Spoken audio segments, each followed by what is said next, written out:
Atenção, Rede Jovem Pan Sat. Augusto Nunes, Felipe Moura Brasil, José Maria Trindade e toda a equipe de jornalismo da Jovem Pan comentam agora os principais fatos do Brasil e do mundo. Está no ar, os Pingos nos Is. Salve, salve! Sejam bem-vindos, ouvintes de Os Pingos nos Is no rádio, espectadores do nosso programa com imagens no YouTube, em jp.com.br/pingos, no Facebook, em Jovem Pan News e no aplicativo da Jovem Pan no celular. Eu sou Felipe Moura Brasil. Hoje é segunda-feira de Carnaval, 4 de março de 2019. E aqui comigo, no estúdio da Jovem Pan em São Paulo, o meu compadre fulião, Augusto Nunes. Boa noite, Augusto. Boa noite, meu compadre. Você que é fulião, né? Você que é o velho fulião de Taquaritinga, quanta história pra contar. José Maria Trindade, o fulião mineiro que mora em Brasília. Boa noite, Zé Maria. Eu acho até estranho essa história de fulião, acho o nome estranho. Eu sou do axé, eu sou seguidor do Deus Bel e, enfim, sigo a Bahia que é o Carnaval do Brasil. Você certamente compôs alguma marchinha já, né? Zé Maria, grande chicleteiro. Marchinha, todo mundo tem um pouco de marchinha, viu, Augusto? Principalmente quem lida com política. Eu nunca vi nada combinar tanto com política do que marchinha. Seu pai deve ter feito algumas marchinhas. Sem dúvida. Não tem nada mais que combina com político do que marchinha. Grande chicleteiro José Maria Trindade. Isso me lembra meu primeiro texto viral na internet de 2004, descrevendo o Carnaval de Salvador, um sóbrio em Salvador, que sou eu que não bebo, né, Augusto? Isso é verdade, eu falo é a versão apresentada, sustentada bravamente pelo Felipe. Meu compadre Robson, no ritmo da folia, vamos aos destaques de hoje. Essa é das antigonas. Essa é do tempo do Zé. Então, vamos aos destaques de hoje. O primeiro carnaval de Lula na cadeia. Humilhado pelas urnas, Lindbergh Farias agora quer ser vereador no Rio de Janeiro. E tem a mídia preocupada com conservadorismo no Ministério Público. Tudo isso e muito mais você acompanha os Pingos nos Is de hoje, que tá só começando, e você, como sempre, pode e deve participar do nosso programa, mandando o seu comentário curto em áudio ou vídeo com o tema que você quiser, e sempre para o mesmo número, DDD 011 de São Paulo, 931170620.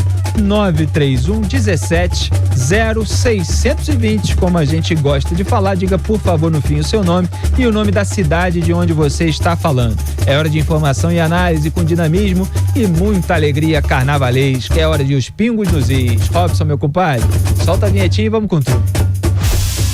Opinião, hora de colocar Os Pingos nos Is.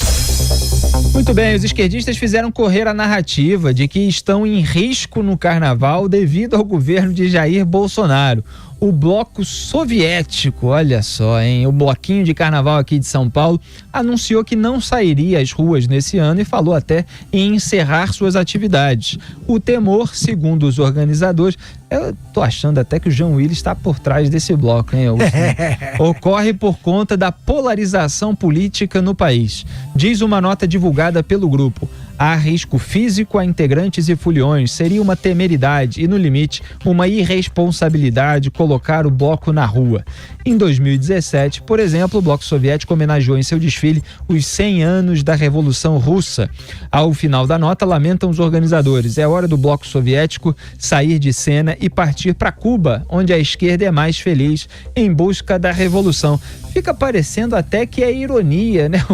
Porque o esquerdista, quando foge, ele não vai nunca para Cuba, nem para Venezuela, vai para Espanha, como o Jean, para Alemanha. Claro, e mais, né? O carnaval rima com humor. Você mesmo, quando você trata de política, você brinca. Tem um bloco de jornalistas, ainda tem, né, Zé, em Brasília. Tem, o Pacotão. Isso, fica brincando. Agora, eles falam sério. No Rio também tem imprensa que eu amo. Agora aqui eles estão falando sério, assim, estamos ameaçados. Homenageio à União Soviética, não sei o que eles encontraram para homenagear. Então, não combina. Comunista não combina com carnaval. Carnaval é pra quem gosta da vida. Esses caras são muito amargos, não combina. São amargurados, são Agora ressentidos. vai pra Cuba, vão nada, ninguém vai pra Cuba. Tá aí o Jean Willis. Ele fica passeando por países mais animados, mais divertidos. Podia ser mais autoirônico esse bloco, hein, Zé Maria Trindade? Assim, Viúvas do Muro de Berlim, seria melhor. Não faz sentido. O carnaval tá grossa, é o material, se faz muita ironia, mas uma situação assim, de deixar de desfilar, isso é exatamente contra a história do carnaval, é contra a história de blocos, que é a resistência, que é a ironia.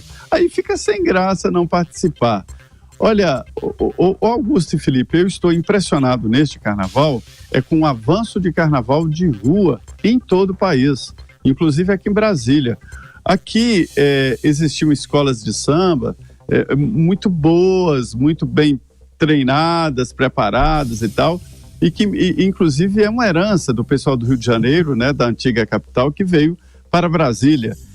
Havia escolas que inclusive compravam adereços enfim, material das escolas que desfilavam no ano anterior, já guardando para o próximo, e faziam desfiles aqui muito interessantes, e uma cultura de que quando os brasilienses voltavam, ou seja, na semana seguinte, que no Rio de Janeiro é o desfile das campeãs, né? Aqui se fazia um desfile para os brasilienses que saíam, para você ter uma ideia. E agora não, houve uma proliferação de blocos, inclusive o Eduardo e Mônica, né?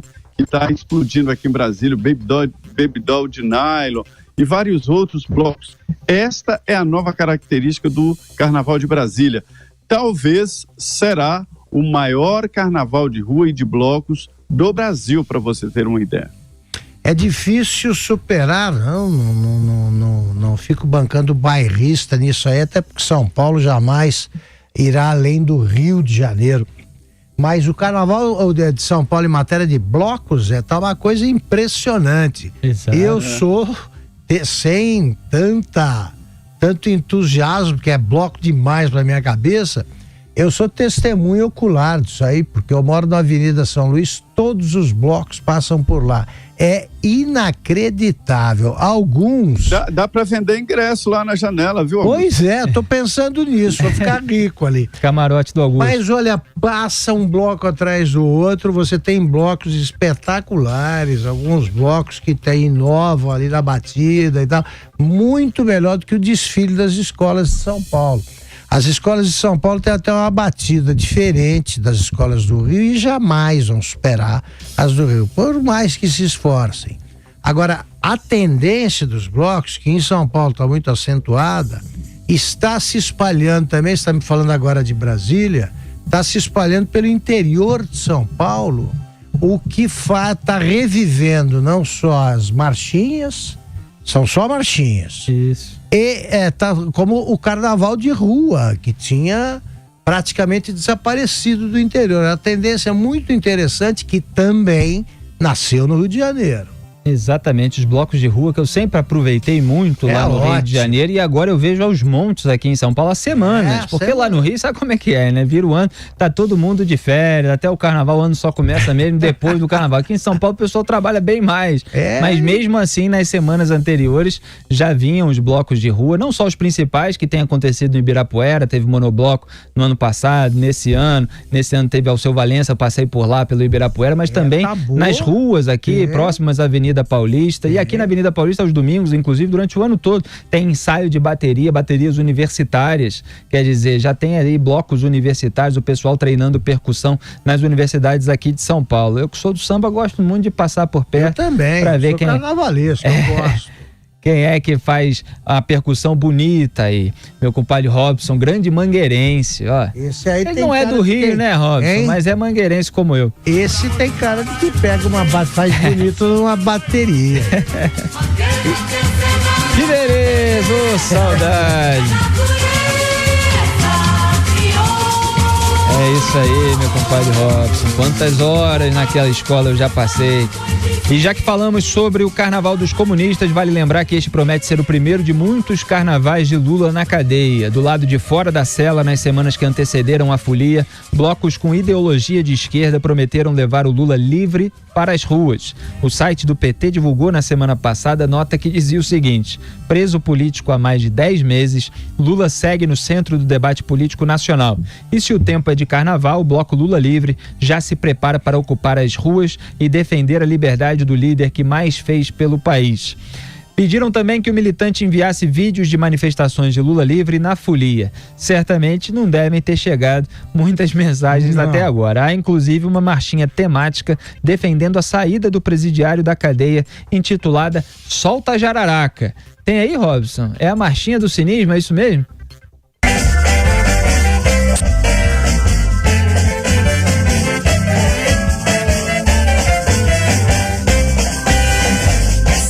Solta a jararaca, deixa o cara sair. Solta a jararaca, deixa o cara sair. Eu quero Lula livre, eu quero Lula solto pro Brasil sorrir. Eu quero Lula livre, eu quero Lula solto pro Brasil sorrir. O juiz estava com medo, general e o capitão. Se soltasse a jararaca, ela papava a eleição. Quem tira onda na alta sociedade não gosta do povão e tem medo da verdade. Para acabar com o nosso carnaval, fecharam com o Supremo num acordo nacional. Solta a jararaca. Tá aí, Augusto Nunes. Eu sou do tempo que esquerdista pelo menos era bom de samba. Hoje nem isso. Nem isso. Nem isso. E eu prefiro muito mais aquele do Boca Nervosa. Muito mais. Depois não encontra aí, Rob. Não é nada meu. Aquele lá é muito bom. Aquele é muito bom. Mostrando que o Lula tinha laranjas, tanto no caso do triplex no Guarujá, quanto no caso do sítio de Atibaia, né? Os laranjas, os proprietários formais, enquanto o Lula usava principalmente a propriedade do sítio. O triplex estourou a notícia na imprensa e o Lula acabou tentando disfarçar, mas não deixou de ser condenado por isso. José Maria Trindade, o que você achou da marchinha? Pois é, rapaz, não dá pra soltar a jararaca não, que morde, né? Não é engraçado isso não, né? Olha, Felipe, na verdade é o seguinte, a história do carnaval, ela é feita de realidades da rua, e qualquer tentativa de fraudar isso, a gente vê algumas situações aí em que tentam fraudar a realidade com faixas, com cartazes, algumas máscaras, e não pega, né? Por exemplo, uma marchinha como essa aí não pega porque ninguém está disposto a cantar, né?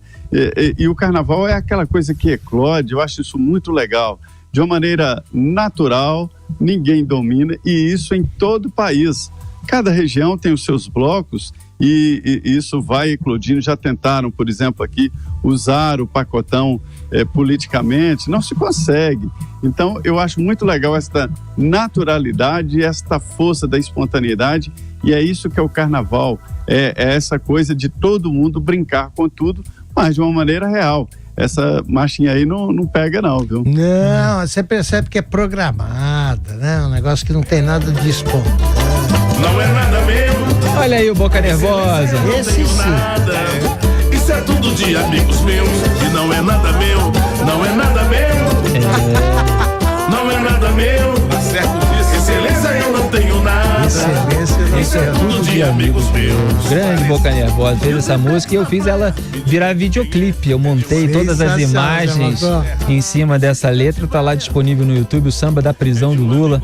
O Boca Nervosa, tenho certeza que se divertiu muito. Tá, é uma parceria de Felipe Moura Brasil e Boca Nervosa. Eu só ilustrei aí a música muito bem feita por ele, que retrata com humor as barbaridades cometidas durante o governo do PT, que é muito bom, né, Augusto? Isso é muito a crônica musical bem feita, irônica, que não é chacota, é ironia. Brincadeira. Leve, né?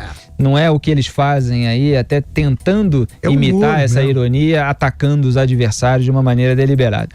Então vamos em frente, quer dizer, o Lula estão passando o primeiro carnaval, lembra, Augusto? Parece que foi ontem, foi preso em abril. Pois é, rapaz. Ele foi condenado a 12 anos e 1 mês no caso do Triplex, depois 12 anos e 11 meses no caso do sítio de Atibaia, recentemente, como a gente comentou aqui em Os Pingos nos Is, e calcula-se que ele pode ficar em regime fechado 4 anos se não houver a revisão daquela decisão de 2016 do plenário do Supremo, que estabeleceu a possibilidade da prisão após condenação em segunda instância, que sessão marcada para abril. São nessas datas que que os presos percebem muito mais claramente o que é a cadeia, né? Porque você pode, por exemplo, não gostar de carnaval e não querer participar. Agora, você não poder sair da cadeia para tomar essa decisão é complicado. É complicado. E o Lula já encarou na cadeia um carnaval, não adianta aquela turma gritando bom dia, presidente, boa noite, presidente, que lá não resolve nada.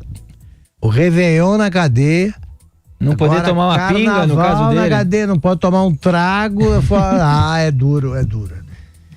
E outro que virou tema de marchinhas e sambas nesse ano, mais uma vez, aliás, é o prefeito do meu Rio de Janeiro, Marcelo Crivella. O bloco de carnaval concentra, mas não sai, de Laranjeiras, na zona sul do Rio, fez um samba enredo com fortes críticas ao político. Ele foi homenageado aqui, entre aspas, né, na Sapucaí até ano passado. A música diz que Crivella prometeu e não cumpriu, e que na maior cara de pau diz que a cidade está bela. Em seguida pergunta, qual é o nome do pilantra? Crivella. Tem um trecho aí, Robson?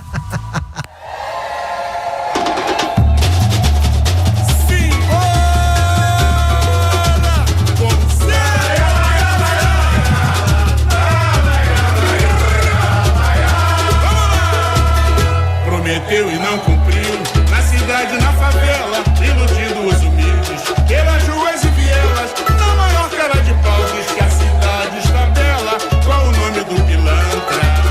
Crivella. Prometeu e não cumpriu, na cidade, na favela. Esse samba pelo menos está melhorzinho do que o samba do Lula, Augusto. O Crivella, ele teve toda a oportunidade de fazer uma boa gestão, mas acabou... o que eu vou dizer? Ele comete uns erros assim que são tão primários. Né? Ele foi flagrado, aquele áudio dele oferecendo um caminho curto para as pessoas driblarem filas, os fiéis, né? Fala com a Marta, ou Márcia, se eu não me engano agora. Quer dizer, ele poderia ter feito uma gestão, foi eleito pela maioria silenciosa, poderia ter feito uma gestão boa e acabou incorrendo nesses... Mas, Felipe, como é que pode ser prefeito do Rio e nem encarar o carnaval com simpatia? Não bate, não combina. Não, o prefeito do Rio não precisa ficar desfilando, tá, como vários fazem, muitos por demagogia. Sei lá se o Eduardo Paes gosta tanto de samba, mas ele ficava na avenida. Mas você ele gosta não mesmo, Eduardo Paes ele gosta, né? Mas você não gostar do carnaval, não ter nenhuma simpatia, não combina, não dá liga. Eu não entendo. Bom, eu só entendo porque ele foi eleito, é porque tinha o outro Marcelo, né?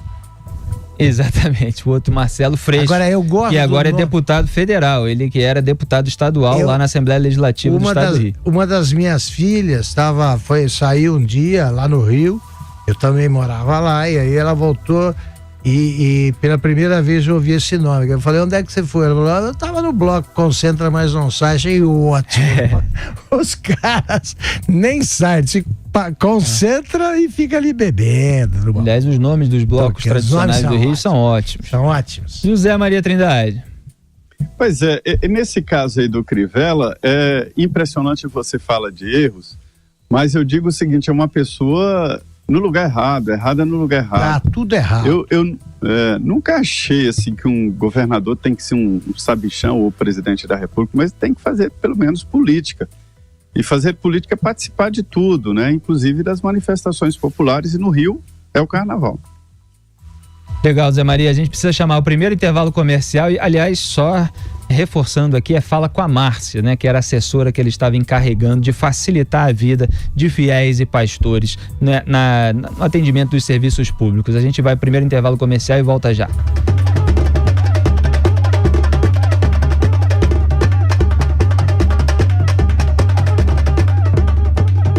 Jovem Pan, os pingos nos is.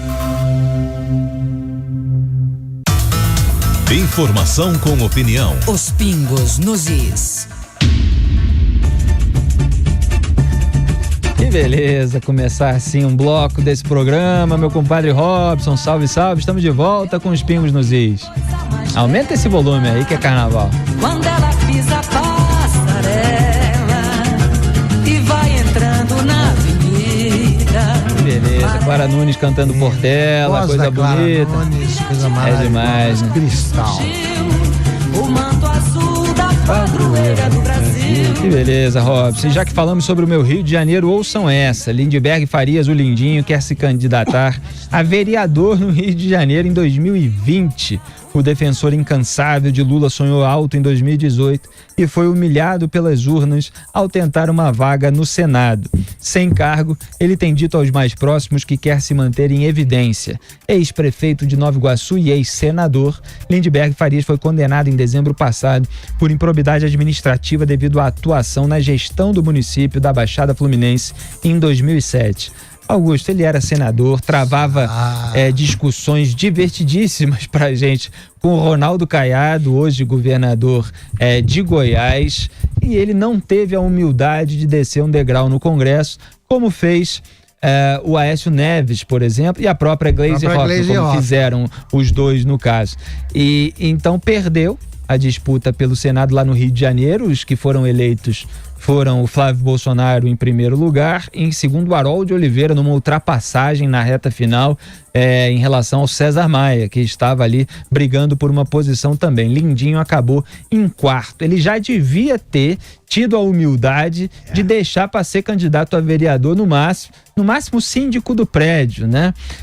Nessa eleição, quer dizer, não se candidatar ao Congresso nessa eleição. E fica esperando. Agora, é interessante esse negócio, né? Durante muito tempo, vigorou mesmo, foi verdadeira a frase segundo a qual não existe a morte política antes da morte física. E às vezes nem depois da morte física, como mostra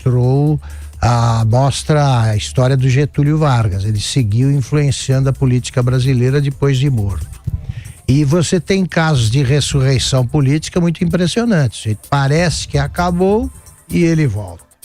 Mas em certos casos, quando o discurso envelhece de vez, você tem sim a morte política antes da morte física, e às vezes com uma idade muito curta, né? Com uma vida física, uma existência física que tem tudo para ser longa, porque ele, não sei a idade exatamente do Lindinho ou primo lá da Odebrecht, mas ele é um cara jovem, digamos assim. Pois bem, esse cara nunca mais vai ser nada, ele pode ser até vereador e vai ficar por lá. Por quê? O discurso envelhece mais. Esses caras fazem tudo errado. Essa turma do PT não vai sobrar porque não é possível você ficar a favor do Maduro, você fica contra a reforma da Previdência por teimosia, você torce pro governo dar errado, você mente. Quer dizer, o PT está escolhendo um caminho suicida. E também a falta de humildade. Você deu os exemplos, o Felipe deu alguns exemplos de políticos que perceberam, tá ruim para mim, né? Aqui não, eu vou tentar ser deputado, descer um degrau. Agora, a Dilma, por exemplo, nem passou pela cabeça dela que ela não seria eleita senadora. Ela vai se eleger o quê? É outra que morreu politicamente. E olha, pago para ver. Se eu tiver errado, aí vamos ver. Mas eu acho que eu tô certo. José Maria Trindade, aliás, o Congresso Nacional até agora não teve grandes barracos nessa legislatura que acabou de começar, para além daquela sessão inesquecível, memorável de eleição da presidência do Senado, onde houve até fraude. Mas era esperada uma baderna generalizada, porque há pessoas de um lado, do outro, que tem um discurso muito firme, muito contundente. Então, era aguardado um enfrentamento muito grande. Mas até o Carnaval ainda não houve isso. Será que vai haver no Congresso Nacional novos embates, como havia entre Lindbergh e Ronaldo Caiado, por exemplo? Já estão se formando ali embates sérios, né? O Lindbergh vai fazer 50 anos no dia 8 de dezembro, Augusto. Ainda para a política ainda é novo, ainda dá tempo, né? Vai fazer 50. Ele tem hoje 49, vai fazer 50 em dezembro, no final do ano. A história é a seguinte, Felipe, eu nunca vi um Congresso Nacional chegar tão renovado como este, né? Tão renovado, com tantas diferenças e com muita dificuldade de adaptação dos novos deputados. Eu participei logo no início ali de alguns encontros com parlamentares, a gente dava conselhos, havia troca de experiência e tal entre os próprios deputados. E a gente via que pela primeira vez assim, os deputados não estavam muito preocupados com a imprensa. Isso foi novidade para mim, porque a maioria ali tinha seus canais próprios de comunicação. Isso para mim é uma grande novidade. Seus canais próprios de comunicação, o jeito de chegar aqui foi meio diferente e tal. Quando iniciou a legislatura, o plenário enchia em horas que não tinha nada a ver, porque o plenário ali, ele tem os seus segmentos, é como uma missa, tem ofertório, tem confissão, enfim, tem os seus ritos, os seus rituais, né? E o plenário ficou cheio demais durante muito tempo e começou ali aquelas disputas programadas entre Gleisi e não sei quem, Alexandre Frota e não sei quem, um chamava o outro de bancada da Praça é Nossa. Alexandre Frota foi lá no microfone dizer que nós somos bancada da Praça é Nossa, mas e vocês são bancada da cadeia, virou aquela confusão e tal, até o PSL embarcar nessa denúncia aí de laranja. Agora pronto. Quando sobe um deputado do PSL no plenário para criticar algum petista, aí todo mundo grita laranja, laranja, laranja. Mas isso foi no início. Agora todo mundo está entendendo que todos estão no mesmo barco.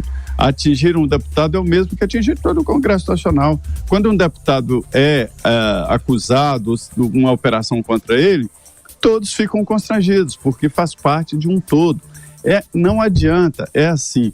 E aí, somando-se a isso, a dificuldade dos deputados e senadores nesta convivência com o presidente Jair Bolsonaro em não dividir a esplanada dos ministérios e nem o governo.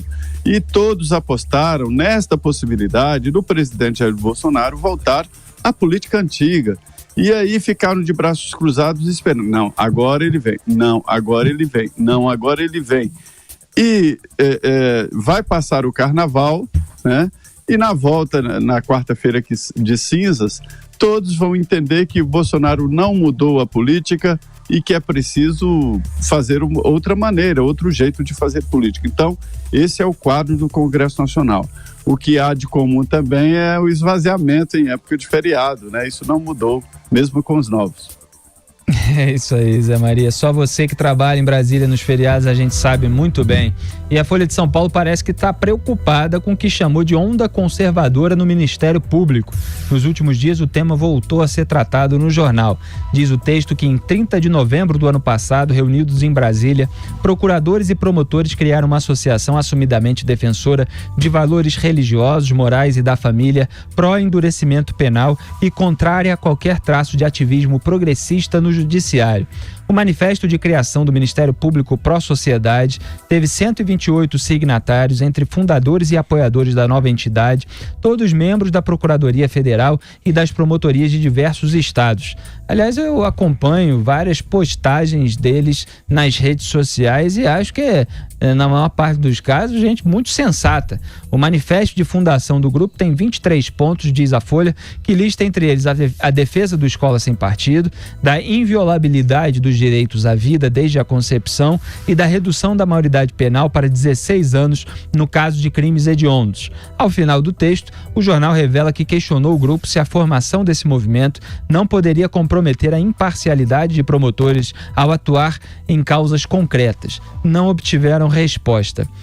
Olha só, eu nunca vi reportagem de jornal para falar, por exemplo, do ativismo da senhora Débora Duprá, da Procuradoria dos Direitos do Cidadão, que muitas vezes fala em nome do Ministério Público Federal, pelo menos nas manchetes do jornal. MPF chama a escola sem partido de inconstitucional. Esse tipo de manchete que quando você vai ver lá, é uma nota supostamente técnica emitida por uma ativista que tem um histórico de defesas de bandeiras de esquerda. Então, a nossa imprensa só vê quando se tem um posicionamento mais conservador por parte de membros do Ministério Público, que muitas vezes estão lutando internamente contra o pessoal do outro lado. É claro que, de uma maneira geral, eu prefiro que o Ministério Público se restrinja às suas decisões de uma maneira institucional, mas os procuradores, Augusto, promotores, assim como acontece na Lava Jato, eles participam do debate público, né? Isso inevitavelmente acontece. É evidente, eu acho o seguinte, a gente pega as origens do jornalismo brasileiro, aqui, os jornais mais fortes que surgiram na virada do século XX, 19 para 20, eram jornais de partidos. Você tinha, por exemplo, no Rio Grande do Sul, um grande jornal que era do Partido Republicano. Quase vários deles eram ligados ao Partido Republicano estadual. Cada estado tinha um. E você tem jornais que não praticavam o jornalismo profissional. Você tinha, o jornalista trabalhava em vários, ele tinha vários empregos, depois trabalhava em vários jornais, era um negócio muito tosco, muito improvisado, nada profissional. O jornalismo brasileiro, o jornalista profissional, a figura do jornalista profissional surgiu nos anos e vários deles ligados a partidos, sempre. O jornalismo profissional surgiu nos anos 60 no Brasil, assim, quando você teve jornalista profissional é aquele que pode viver de um emprego só. Ele é só jornalista, pode até trabalhar em outros lugares, mas é jornalista. Bom, não precisa ser funcionário público, não precisa ganhar dinheiro com outras coisas e tal.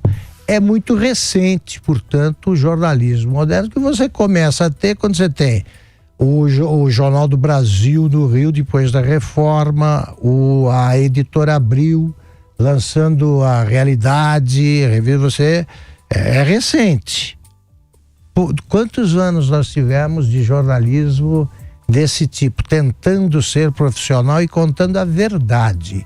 A parte editorial, tudo bem, dá a opinião do jornal, mas a parte noticiosa você noticia a verdade. Eu temo que os grandes jornais brasileiros eles tenham voltado a ser, e a Folha é um bom exemplo, um jornal de partido, ou um jornal a serviço de um determinado ponto de vista que interfere no noticiário.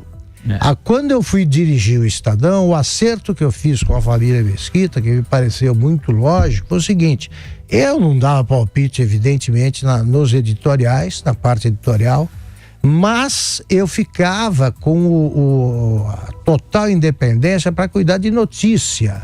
E o trabalho mais duro que eu tive de fazer foi tirar da cabeça dos repórteres a vontade de ser mais anticoercista que o patrão, de ser mais direitista que o patrão, etc, etc, porque eles queriam ser mais realistas que o rei.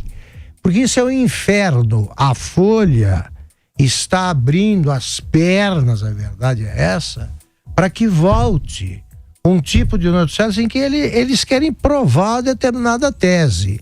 E se os fatos dizem o contrário, pior para os fatos, muda tudo. Isso é péssimo e acaba precipitando ou agravando a crise dos jornais, que não deve ser atribuída não apenas ao desenvolvimento tecnológico, à internet, etc., às outras plataformas, mas também a equívocos editoriais gravíssimos. Como ficou claro durante a corrida eleitoral. É isso aí. Zé Maria Trindade. Olha, eu às vezes eu me considero um passageiro da transformação. Quando eu comecei a trabalhar em Minas Gerais, entrava nas redações dos jornais, do Estado de Minas, que era dos Diários Associados, o maior diário de Minas Gerais, né? E que tinha um segundo também, um vespertino, Diário da Tarde. Aí via aquela confusão e tal, eu achava aquilo muito moderno, máquina de datilografar, e em seguida a grande invenção daquele momento, que foi a máquina elétrica, né? Isso. E aí via a coisa prosperar, via aqui em Brasília as pessoas andarem com marmitas. As marmitas são processadores de texto, né? Que seria o início da computação, o início da informatização das redações. Então, eram só processadores de texto. Os jornalistas faziam o texto, né, e imediatamente acoplava num telefone e mandava para a redação. E aquilo eu achava lindo, né, moderno demais. E em seguida, eu com aqueles gravadores antigos, né, e eu preferia nem usar gravador e desenvolvi uma habilidade rara de ter memória para... Eu fazia um ping-pong inteiro. Ping-pong, para quem não sabe, é aquela reportagem de pergunta e resposta, sem gravador. E a coisa foi passando e desenvolvendo, e depois eu fui para a rádio. Em rádio eu fiz a primeira transmissão do Brasil usando um telefone celular, porque num certo dia um rapaz chamado Eduardo Cunha, que era presidente da Telerge, chegou no Palácio do Planalto dizendo: nós vamos lançar aqui no Brasil um telefone sem fio, que eles chamam de telefone celular por conta exatamente da célula. E ele me explicou que você andava e pegava outra célula, que é cada torre de telefone celular, e quando você se desloca, você vai mudando de torre, ou seja, vai mudando de célula. E aí eu peguei o primeiro telefone ali para experimentar e tal, do Eduardo Cunha, esse que está preso, que foi presidente da Câmara. Foi ele que lançou o telefone celular por aqui. E foi progredindo. E aí chegamos a um ponto, Augusto, de que a tecnologia estaria ameaçando o jornalismo. Depois a gente viu que não, empregou muito mais gente, né? Os blogs e as páginas e tal. E depois a notícia de que o jornal seria extinto, exatamente por conta da tecnologia, com blogs e tal, e com vídeos, e enfim. E não foi. Anunciaram a morte dos jornais há muito tempo e não morreu. É certo que um livro que eu li na época de faculdade chama A Indústria das Comunicações, que diz que o veículo de comunicação morre 10 anos antes. E é mais assim o jornal. Eu assisti a agonia de vários jornais, como o Jornal do Brasil, que vem capengando até morreu. O Jornal do Brasil morreu impresso, né? E agora eu estou convencido, inclusive depois de uma conversa com o Nizam Guanais, de que o jornal é imortal. Ele vai continuar. Será reduzido, terá um papel diferente, né? E será tipo um clube, um jornal, um clube. E aí nesse clube pode ser isso que o Felipe está falando, né? Defendendo teses ou defendendo um setor, ou seja, o jornal setorialista. Legal, vocês falaram de imprensa, só eu que falei do Ministério Público, né? Não vou deixar de registrar aqui que vocês saíram pela tangente, mas é isso aí, dentro do Ministério Público há várias correntes e elas se pronunciam no debate público. É porque eu tô falando da Folha, né? Exatamente. A gente vai ver ainda muita discussão. Eu só chamo atenção para o fato. É claro que cada um tem a sua opinião, se vale a pena promotores, procuradores se pronunciarem sobre essas questões sensíveis ou não publicamente, ou se eles deveriam se restringir a fazer o seu papel. Só que eu vejo esses grupos nascendo em reação a grupos internos que já existiam, que fazem pressão pelo avanço da pauta esquerdista e sobre os quais a imprensa em geral não se fala. Então, esse é o ponto que eu destaco nessa questão. A gente precisa chamar os comerciais, Robson? Então vamos a eles e voltamos já.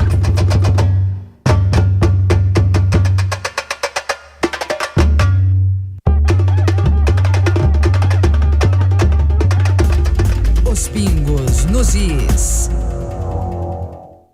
Opinião com credibilidade.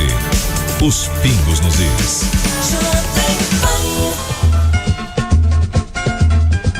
Que beleza, meu compadre Robson. Aumenta esse volume aí. Salve, salve. Nosso samba, minha gente. É isso aí, é isso aí. Que beleza. Império Serrano, 1982. Bumbum Pati com bom procurundum, gosto muito. Saudade da feijoada imperial, terceiro sábado do mês, Augusto Nunes. Lá em Madureira, na quadra do glorioso Império Serrano. Escola de samba do meu compadre Carlos Andreasa, que eu frequentei e muito. Ele me levou lá da primeira vez e depois eu passei a frequentar mais do que ele. O presidente da Câmara dos Deputados, Rodrigo Maia, decidiu instalar as comissões permanentes da Casa na semana após o Carnaval, a partir do dia 12 de março. Com isso, a contagem de prazo para a tramitação da proposta de emenda à Constituição da Reforma da Previdência na Comissão de Constituição, Justiça e Cidadania, CCJ, deve atrasar. A expectativa inicial do próprio Maia era que o colegiado, composto por 66 integrantes, fosse instalado na semana passada. A CCJ é a primeira etapa de tramitação da reforma. Cabe à comissão analisar se a proposta está ou não em desacordo com a Constituição Federal, o chamado exame de admissibilidade. Maia disse que a tramitação da reforma no parlamento será mais lenta, mas minimizou o adiamento da instalação das CCJ e das demais comissões para a segunda semana de março. Ele explicou também que o governo ainda está formando sua base de apoio no Congresso Nacional e o prazo maior para a instalação das comissões dará mais fôlego à articulação política. É isso mesmo, Zé Maria Trindade? Vai dar mais fôlego para a articulação política ou vai dar mais tempo para barganha em troca de votos? Pressão. Isso aí é a fala do corporativismo da Câmara dos Deputados. O corporativismo está assustado porque não há o troca-troca tradicional e o deputado agora tem que encarar a sua função, que é legislar, é discutir politicamente, interferir sim no governo, mas sem ganhar dinheiro por trás, através de cargos ou mesmo através de emendas, né? E isso ficou muito claro. O presidente da Câmara, ele representa muito bem esta média ali do pensamento, porque escuta a todo momento líderes, os presidentes dos partidos políticos. E devo dizer que até o PSL, aquela guerra interna lá, a guerra de egos, também quer participação maior no governo. Está com ciúmes do DEM, que o DEM tem muita participação e o PSL, o partido do presidente, não tem tanta força assim. Pois bem, o que o presidente fez? Adiou a instalação das comissões permanentes. Gente, independente do debate da Previdência, já era a hora da Câmara ter iniciado o ano, né? O Senado já começou logo depois, da semana seguinte da eleição do presidente, a Davi Alcolumbre, instalou e já está ouviu o ministro da Educação, já ouviu a ministra Damares e outros, né? E as comissões permanentes, que é o grupo fechado ali e necessário da Câmara, essas comissões ainda não foram instaladas. São funcionários que não têm presidente, porque o presidente da comissão, ele se encerra em dezembro. Então está sem presidente. E aqueles funcionários, a Deus dará, né? Isso é um absurdo. Agora, outro absurdo é que o presidente diz que está colaborando com o presidente Jair Bolsonaro ao não instalar. Ele diz que não adianta começar a discutir a reforma da Previdência porque não há votos. Mas ninguém fez essa contagem. Ninguém sabe nem quem vai participar da Comissão de Constituição e Justiça. Como o presidente diz, pode dizer que o presidente Jair Bolsonaro perde a reforma da Previdência se colocar agora, e isso já perderia na Comissão de Constituição e Justiça. Quer dizer, é um absurdo. O Congresso está dividido, sim, na reforma da Previdência. Eu não compartilho desse otimismo de concluir a reforma no primeiro semestre, antes do recesso. Acho que não é assim. Os deputados querem esperar a chegada da reforma dos militares, mas também esperam aí um aceno do presidente Jair Bolsonaro. Então, essa expectativa de instalar depois do Carnaval, depois da quarta-feira de cinzas, né? Isso aí é uma forma de pressão. Agora, Felipe, eu fiquei devendo aqui um comentário sobre o Ministério Público. Uma vez eu discutindo aqui a relação imprensa e deputados, fontes em geral, né? Eu disse que era natural uma aproximação do profissional de imprensa com a fonte, porque estão ali no mesmo lugar, frequentam restaurantes, é natural, né? É como é natural, eu acho, esta convivência entre várias tendências do Ministério Público, de esquerda e de direita. Só que uma revolução, uma mudança, ela não acontece só em um lugar. Então, essa mudança com a eleição de Jair Bolsonaro, essa mudança com a eleição de novos deputados, isso é geral na sociedade. Isso está acontecendo nas universidades, nas escolas, no Congresso, e é natural que esses ares novos também cheguem ao Ministério Público, né? Exatamente, que o pessoal saia do armário. Muitas vezes as pessoas acreditavam que não pudessem vir a público porque não teriam apoio, agora elas se sentem mais confortáveis para isso, Augusto. Há poucos dias nós comentamos a pesquisa que mostra que o povo brasileiro, popularidade do presidente, os entrevistados, não, sobre a reforma da Previdência, que estava pau a pau. A gente, pensando bem, constata que é um tremendo avanço. Pensem nesses números no ano passado. Era absolutamente impopular a reforma da Previdência. Se você já chega ao empate, é sinal de que a racionalidade está aumentando, né? Os que agem racionalmente está aumentando, e ainda não tivemos uma boa campanha pelas redes sociais. E ainda não tivemos uma campanha organizada mostrando o que falou conosco também há mais dias o secretário especial, né? Adjunto da Previdência e Trabalho, Bruno Bianco. Aliás, Augusto, só um registro, é a mesma tendência em relação à reforma da Previdência, da aprovação por parte do povo, do que nas privatizações. Exatamente. Que também eram muito demonizadas pela esquerda, eram rejeitadas pelo povo, e cada vez mais o povo está aprovando. Hoje, exatamente, então as coisas estão mudando, eles serão atropelados. Esses políticos antigos, como o Rodrigo Maia, esperava que o Rodrigo Maia tivesse aprendido com o exemplo do Renan, e pelo jeito não aprendeu. No começo eu até achei, Zé, que ele estava querendo, e acho que serviu para isso. Mas peraí, tem que negociar alguma coisa e tal. Agora ele passou, como eu disse, dos limites, e está mostrando claramente que ele está agindo de maneira corporativista. Ele está jogando para a torcida que está ali perto, mas que já não representa o país. O Brasil mudou e eles não percebem, vão ser atropelados pela história. O Renan também achou que não tinha mudado nada. É só o pessoal que dá esses índices de popularidade impressionantes ao presidente Jair Bolsonaro entender que o governo dele também depende da reforma da Previdência, porque o país depende. A economia não vai entrar nos eixos sem a reforma da Previdência. Eu não acho que ela seja a poção mágica que vai resolver tudo, não. Mas ela é essencial para que a economia entre nos trilhos e para que os projetos do Paulo Guedes prosperem. É isso aí, Rodrigo Maia, às vezes quando ele dá aquelas declarações que a gente mostrou aqui na semana passada, parece que ele está, inclusive, Augusto e Zé Maria, pagando promessa aqui no sentido figurado de campanha dele próprio, como candidato à presidência da Câmara, que ele foi eleito novamente. Exatamente. Então ele faz aqueles acordos com vários partidos de linhas diferentes, e provavelmente entre esses acordos está um certo enfrentamento, algumas restrições às pautas do governo de Jair Bolsonaro, tanto no pacote anticrime, em que houve problema do mundo político, como se referiu o Sérgio Moro em relação ao Caixa 2, quanto no caso da reforma da Previdência. E uma proposta, Robson, tem que chamar o comercial, então vamos a ele, a gente volta já.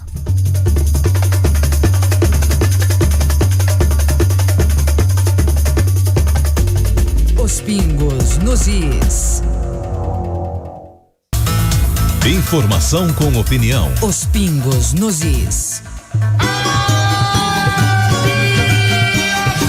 Que beleza, Robson. Explode o coração, esse aí marcou toda uma época, toda uma geração, samba do Salgueiro. Salve, salve, estamos de volta com os pingos nos is, em clima de folia, em clima de carnaval. Aqui Felipe Moura Brasil com Augusto Nunes no estúdio da Jovem Pan em São Paulo, e lá de Brasília José Maria Trindade, grande chicleteiro. Uma proposta está dando o que falar lá em Brasília, onde está o Zé. O deputado Jerônimo Gorgen, do PP do Rio Grande do Sul, levou ao presidente da Câmara, Rodrigo Maia, a sugestão de se vender os atuais 432 apartamentos funcionais da casa. Os imóveis têm 225 metros quadrados cada e custam em média R$2.002.000 a unidade. A ideia é que com quase R$1 bilhão arrecadado fosse construído um prédio com apartamentos de no máximo 40 metros. O exemplo vem da Suécia. O próprio Gorgen já morou num funcional amplo desses de Brasília. Rodrigo Maia ainda não respondeu. Zé Maria Trindade, R$2.002.000 a unidade. É hora de cortar gás, cortar todas essas mordomias dos parlamentares em Brasília, hein? São apartamentos antigos, mantidos pela Câmara dos Deputados, 4 quartos com um escritório, 2 dependências de empregada, e a Câmara entrega aos senhores parlamentares o apartamento completo, né, com micro-ondas, com fogão elétrico, cama, sofá, uma mesa, uma sala que dá para jogar futebol. É muito grande mesmo. Uma Vila Olímpica, praticamente. E são prédios, né, próprios do governo federal, mas não é da Câmara. Aí começa o erro. Aí a Câmara entrega, mas não dá para todos. A gente assistiu no início lá a deputada Tabata, que disputou lá um apartamento com o deputado Wilton Rocha. O Wilton Rocha queria trocar de apartamento, mas não saiu do outro. A Tabata chegou com a chave e encontrou o Wilton Rocha. Só que a Tabata não era deputada ainda, isso meses antes de assumir. Aí o Wilton Rocha quer saber, mas como é que você conseguiu essa chave? Você não é parlamentar, e virou uma briga entre os dois.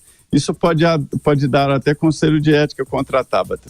Mas o caso é o seguinte, quem não conseguir, alguns não querem um apartamento funcional, recebe uma ajuda de custo, que hoje fica em R$6.000, R$7.000. Aí a pessoa pode alugar um apart-hotel, né? Ou alguns compram casa e pagam isso aí pagam uma mensalidade com esse ajuda de custo para a residência, né? Mas essa proposta do Gherkin, um nome esquisito, né? O Gherkin, ele não pode vender, né? Porque se trata de imóvel da União a serviço da Câmara. A Câmara pode simplesmente entregar para a União. É só ajeitar uma lei aí que seja decente para acabar com esse negócio. Esses apartamentos têm liquidez? Tem gente que compraria, Zé? Imagina que sim. Sim, são ótimos apartamentos, muito bem localizados, apartamentos grandes, com garagem. Pois bem, vamos tentar, vale 2 milhões, vamos vale tentar mais entender. De 2 milhões. Isso aí é uma coisa de 61. A cidade estava sendo construída, era uma cidade recentíssima, os caras tinham que se mudar do Rio de Janeiro, mas foi em 1961, meu Deus do céu. Existe pra gente esse negócio aí essa possibilidade de você vai trabalhar num determinado local e você mora num apartamento que está lá reservado para você trabalhar, porque você imagina, né? É um profissional tão especial que vai ter a casa, e aliás, para todo mundo que você trouxer da tua equipe, isso existe? Não. Quando eu vim do Rio Grande do Sul, que eu dirigia 0 hora e vim trabalhar no Bank Boston, banco, hein? Eu fiquei 1 mês no hotel, tudo bem. Mês e pouco. Depois, eu fui comprar o lugar onde eu ia morar porque eu vim trabalhar aqui. É sempre assim. Por que o deputado vai para o seu local do trabalho e a gente paga a residência dele? Isso não existe mais. Quer dizer, quando é que nós vamos mudar isso aí? Eu acho que o Brasil ainda vai demorar para chegar ao que fazem os escandinavos. O cara vai lá, faz a sua comida, cuida da roupa, tal. Isso aí é um padrão de civilidade que nós vamos demorar a atingir. Mas, meu Deus do céu, ainda estão morando em apartamentos funcionais, meu Deus. Quantos anos Brasília vai precisar fazer para que essa turma tenha vergonha na cara? São 4 quartos, Zé Maria? 4 quartos com escritório e uma sala muito grande. Mas é para quem esses quartos todos? Para quem? Geralmente, olha, Felipe, tem de tudo. O PT inaugurou aqui uma modalidade nova que é a seguinte: 2 deputados e até 3 deputados moram no mesmo apartamento, né? Então vamos lá, 3 deputados moram no mesmo apartamento, 2 pegam ajuda de custo. 1 recebe apartamento, não tem ajuda de custo da habitação. E esses 2 que recebem ajuda de custo pagam empregada, comida e tal, e o luxo, entendeu? E aí fica tudo certo, é tipo uma república de parlamentares. Existem várias repúblicas de parlamentares. O Zé Serra morava com Nelson Jobim, por exemplo, quando os 2 eram deputados na Constituinte. Então isso não tem para todo mundo. Agora fica muito caro, porque a Câmara não entrega o parlamentar para o parlamentar e tchau, não. Mantém segurança lá, que são policiais da Câmara, mantém segurança terceirizada, limpeza, controle de garagem, não tem condomínio. Se tem algum problema, simplesmente diz lá, olha, troca a torneira, troca o forno de micro-ondas, olha, não gostei desse sofá, troca esse sofá. Alguns ex-presidentes já analisaram projetos aí de transformar esses apartamentos de 4 quartos em 3 apartamentos. Aí daria legal, que a ideia de todo mundo receberia apartamento novo, compacto, né?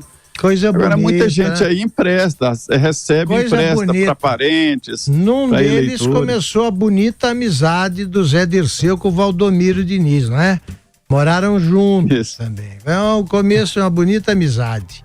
Depois eles foram roubar juntos na Casa Civil. Agora não estão juntos na cadeia porque o Valdomiro Diniz caiu no mundo, né? Ninguém mais sabe onde é que ele está. Agora o Zé Dirceu volta. Tudo começou lá. Eu não vou Deve gastar estar dinheiro agradecendo público. até hoje a Fala, Zé. CPI dos Correios, né? É? O Valdomiro deve estar agradecendo até hoje a CPI dos Correios. Valdomiro 1% pra mim. Eu não vou gastar dinheiro público, sou do Rio de Janeiro, vim morar em São Paulo, assim como o Aí. Augusto, pago minha residência aqui. Pronto. E se eu for para Brasília, vou dormir no quarto de hóspede de José Maria Trindade. Que fique bem claro. Aliás, José, nós estamos pensando aí também na vida pública, que você se segure. Eu tô esperando aqui o Como é que guarda tem um sua ajuda apartamento de custo. funcional? O Zé tem que oferecer uma festa de fim de ano lá pra gente, né, Augusto? Um O Zé churrasco merece um lá na apartamento. chácara do Zé Maria. E ele merece um apartamento funcional porque é o único que trabalha em feriado. É isso aí. E já que falamos sobre propostas polêmicas no Congresso, o Major Olímpio, líder do PSL no Senado, apresentou um projeto de lei que propõe a extinção do fundo eleitoral. Em entrevista à Folha, o senador afirmou que, aspas, desde a época que foi aprovado este fundo, eu já nos debates me posicionei contrário, votei contrário ao fundo, fecho aspas. O fundo eleitoral foi usado para abastecer candidaturas sob suspeita. Atualmente, as campanhas políticas são financiadas por recursos deste fundo, do fundo partidário e de doações de pessoas físicas. Ao justificar a proposta, Major Olímpio argumenta que o fundo, criado em 2017, retira recursos, claro, que seriam destinados a emendas parlamentares, dinheiro usado por deputados e senadores para fazer obras em seus redutos eleitorais. José Maria Trindade, o fundo eleitoral é aquele que tinha um eufemismo, né? Fundo de financiamento da democracia. Aí que aquela coisa. Eu queria, Zé, eu queria aproveitar o embalo do Felipe que lembrou isso aí, o Fundo de Financiamento da Democracia. Nome pomposo. Para você explicar exatamente o que é o fundo eleitoral e o fundo partidário. Eu acho que precisa acabar com os dois. Mas como é que funciona esse troço aí? Funciona da seguinte forma, lá em Medina se diz que quem parte e reparte fica com a maior parte, né? É assim. E aí, como quem fez a lei foi o Congresso, os deputados estabeleceram critérios para se ter acesso ao fundo partidário e ao fundo eleitoral. O partidário é mais antigo. Partidário é mais antigo. O partidário é mais antigo. O eleitoral é esse que o Felipe falou, é o financiamento da democracia? Isso eu vou chegar lá. Aí os deputados estabeleceram critérios. Qual é o critério? Quem tem mais deputado recebe mais, e aí os grandes partidos recebem, ainda existe, uma grana muito boa do fundo partidário. Houve partido que comprou helicóptero com fundo partidário. Outros gastaram aí houve quem comprou carro de luxo para o presidente. Houve o Valdemar usava o fundo partidário do PR para alugar a casa onde ele morava, que era uma espécie de escritório do PR, e por isso mesmo o PR também pagava comida. Enfim, houve uso de todo jeito aí desse fundo partidário. Aí veio o Supremo Tribunal Federal e proibiu a contribuição financeira de empresas para a campanha eleitoral. Eu detesto essa palavra contribuição. Nenhum empresário doa dinheiro para ninguém, muito menos para político. Ele investe, ele paga por corrupção, paga pelo retorno. E aí o Supremo suspendeu. E aí os deputados e senadores ficaram ali, e agora? O que nós vamos fazer? Né? Preciso justificar, muitos têm dinheiro, mas Caixa 2 não pode ser usado. E aí inventaram esse fundo para financiamento da democracia, que na prática, né, para esconder o nome de financiamento público de campanha eleitoral. Aí os partidos recebem esse dinheiro, tem que prestar contas, mas é dinheiro público. Legal, Zé Maria. E segundo o The New York Times, Donald Trump pode já ter escolhido o tema central de sua campanha presidencial de 2020, ameaça do socialismo. Em seu discurso sobre o Estado da União, em 5 de fevereiro, ele disse o seguinte: aqui nos Estados Unidos estamos alarmados com novos chamados para adotar o socialismo em nosso país. Esta noite, decidimos que a América nunca será um país socialista. Para o jornal, o presidente falou muito sobre a economia, com referências à baixa taxa de desemprego, ao crescimento contínuo e ao corte de impostos aprovado pelo Congresso anterior, e também sobre o muro. A ameaça do socialismo, no entanto, é uma novidade. Se evocar o perigo do socialismo, Donald Trump pode conseguir uma arma potencialmente eficaz para se confrontar com um partido democrata cada vez mais inclinado à esquerda. Seus ataques podem se concentrar no senador Bernie Sanders, de Vermont, e na deputada Alexandria Ocasio-Cortez, de Nova York, que se descrevem como socialistas democráticos. Isso é um paradoxo, né?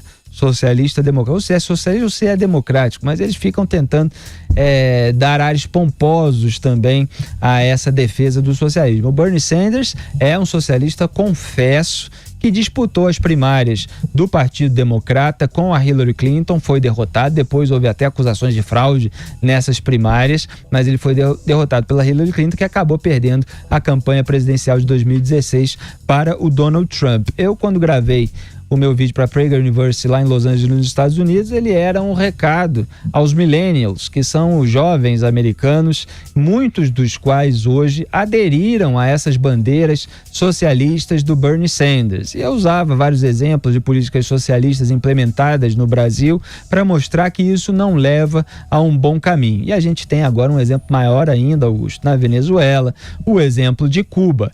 Isso não quer dizer que o Trump está certo em todas as decisões, nem nada, mas quer dizer simplesmente que uma oposição radical acaba muitas vezes legitimando esse discurso. E aí fica aquela polarização, como se dizia muito na corrida eleitoral aqui de 2018. Eu acho que claro que um cara como o Trump merece aí que eu veja, como eu vejo todo vencedor. Ninguém que ganha uma eleição pode ser qualificado de incompetente. Quer dizer, se ele escolhe, se ele fez direito, traçou direito a sua estratégia, no sentido de fazer uma coisa para ganhar a eleição. Da primeira vez eu não tenho por que achar que ele está errado. Mas você sabe que é estranho para mim, porque falar em socialismo nos Estados Unidos, porque para mim o socialismo acabou. O socialismo é uma coisa muito velha. Você, sobretudo nos Estados Unidos, me parece meio doido aparecer um cara que ainda pensa no socialismo como eu o vejo, né? Socialismo rastaquera aqui dos maduros da vida. Então é o seguinte: hoje você discute o que fazer para tornar o capitalismo cada vez melhor, porque eu não vejo uma alternativa. Mas eu queria saber então o seguinte, até pergunto ao Felipe uma boa: o socialismo desses americanos vai até onde? Que medida eles propõem que possa ser chamada de socialista, por exemplo? Augusto, isso eu acho que é o Bernie Sanders que precisa responder, né? Então, mas o que espanta na coisa? Porque eu conheço pouco mesmo, perguntando numa boa. São as medidas que deram início também à ditadura socialista na Venezuela, estatização, exatamente, taxação de fortuna, aquela coisa toda que a gente conhece que é feita. Então, é velho isso aí. O governo Obama ele fez algumas medidas nesse sentido. A estatização do sistema de saúde foi muito criticada pela direita americana, pelos conservadores. Houve vários problemas, várias promessas que foram quebradas pelo Barack Obama, que havia aqueles vídeos dele prometendo que se poderia manter o médico e aí no final não podia mais. Ele falou aquilo 36 vezes, depois foi desmentido pelas suas próprias atitudes. Mas o Bernie Sanders, ele é um socialista mais escancarado, porque o Partido Democrata tem essas divisões internas e que geram ainda maior confusão com a palavra liberal, né? Que nos Estados Unidos significa, a tradução correta seria esquerdista, né, para a palavra liberal. Muitas vezes ela é traduzida errada aqui no Brasil para liberal e as pessoas ficam com a impressão de que são os esquerdistas americanos do Partido Democrata são defensores do liberalismo econômico, e eles não são, eles são defensores do aumento do tamanho do Estado, de mais políticas assistencialistas. E o Bernie Sanders é defensor disso numa escala muito maior, muito mais radical. Aquele discurso mais radical contra Wall Street, contra o sistema financeiro. Aquele discurso mais Luciana Genro, sabe?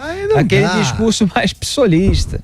E não dá, né? Exatamente, a gente precisa de empresários, de empreendedores que possam gerar empregos para as pessoas pobres, para que elas possam prosperar também. Se você começa a criar toda uma burocracia, alta carga tributária, você simplesmente vai impedindo a ascensão e tornando os pobres mais dependentes do governo, que é a estratégia socialista. Perfeito. Para não parecer ingênuo, não sou ingênuo, é que é o seguinte, eu não consigo atinar com um maluco desses.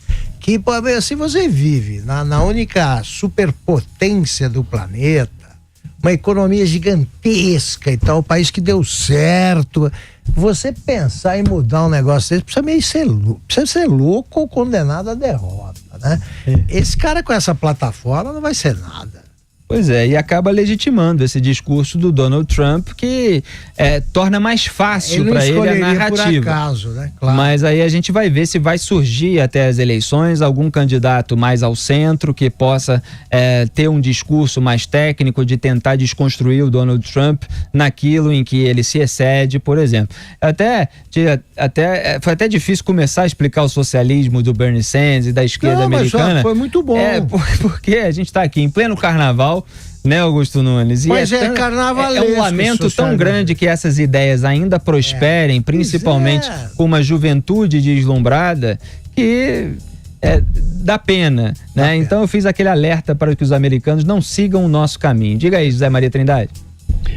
Porque a vida e os países têm vida, né? Ela é feita de ondas, então vai lá e desce e tal. Eu assisti recentemente o filme O Vice, né? Que conta a história do Dick Cheney, que foi o vice do W. Bush e mandou demais nos Estados Unidos. Era um vice que mandava no país. E ali eu entendi muito do submundo da política americana e de como se faz política nos Estados Unidos.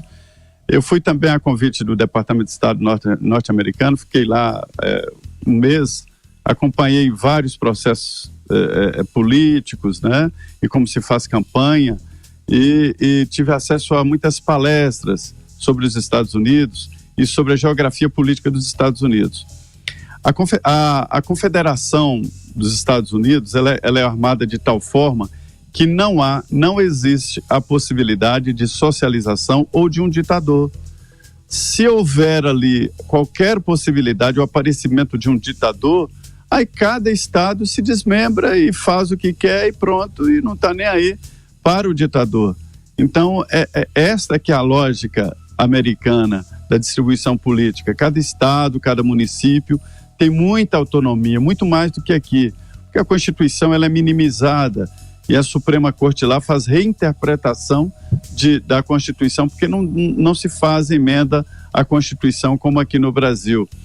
Então, o que eu vejo de esquerda lá é o Obama, que tentou criar lá o Sistema Único de Saúde, o SUS americano. Quando ele viu o tamanho da conta, do preço, ele desistiu viu que não dava e não tem como. Eu, Augusto, adorei aquele discurso ali inicial do Paulo Guedes na posse, porque ele fala exatamente da grande invenção da humanidade, que é a empresa. A empresa não existe, as pessoas acham que ela existe, mas ela não existe, e ela tem coisas que existem, como emprega pessoas, tem carro, tem casa, tem prédio, mas ela não existe. A prova de que ela não existe e que é uma abstração é que uma decisão judicial acaba amanhã com uma empresa. A Ford deixa de produzir automóveis lá, amanhã ela não existe mais lá, não é dona de mais nada lá.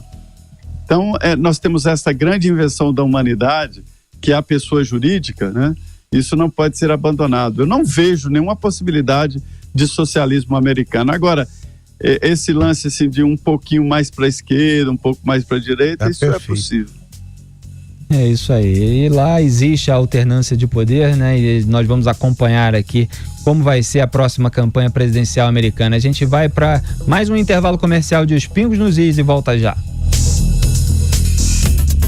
Os Pingos nos Is.